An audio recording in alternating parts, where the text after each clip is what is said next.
that first 2 years before you got there, because you were there for like my last year, 8 months Yeah. to a year.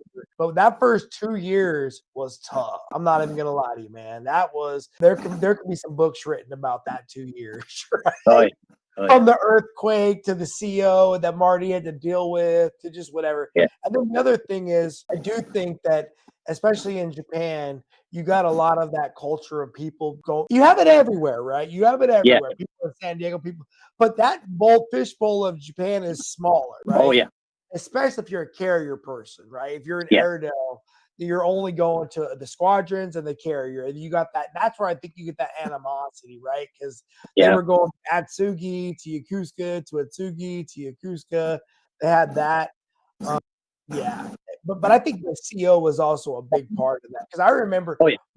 Marty, he did a lot of good for me in my career. I'm not gonna lie to you. Like, he really did. But number one was he was strong for me when I needed strong.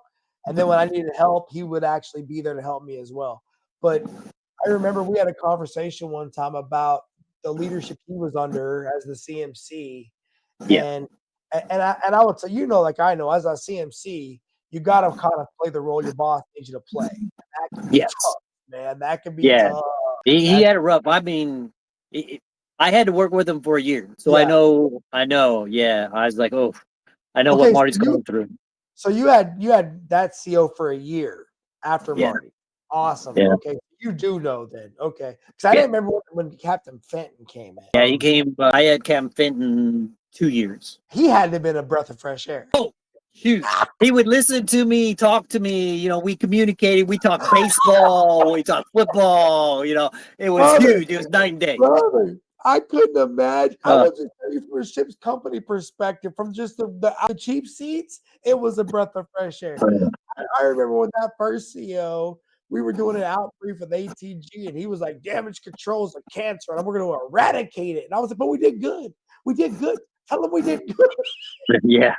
Yeah, he was No. high to the right, man. Bing, bing, bing. But then when Captain Fenton came in, no, it was just night and day. Yeah, for Yeah. sure. He was just, but that dude, but he was also a fixed wing pilot, right? Correct. Right? Yeah. It's just different mindset, different DNA, different leadership coming up. So when you got to the carrier, and yeah, you had that challenge of pockets of people who maybe are not receptive to the new style or to different things, or a CO that was a challenge, and an XO that was kind of a challenge, right? Because that's how I remember it. They were both kind of tough. Yeah. He actually mellowed out after the other one left. After the Oh, CO I'm left, he sure. kind of, yeah. I'm sure. I'm sure. I remember one time that XO, man, I came in early to take kids to a fire school. So I was in like at 5:30 in the morning to get kids to fire school. You remember back in those days, we were doing khaki calls in the hangar bay, and he would Yep. stand on the quarter deck to bust the khaki that was coming in late, right? And I Yep. come walking up the brow. He's like, "Senior Chief, where you coming?" I'm like, "I'm coming from the fire school, sir. I've been here since." Thank God, right? Because Yeah.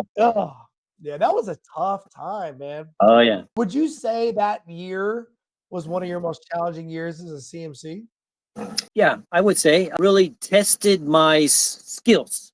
Am I really as good as I think I am? I bet.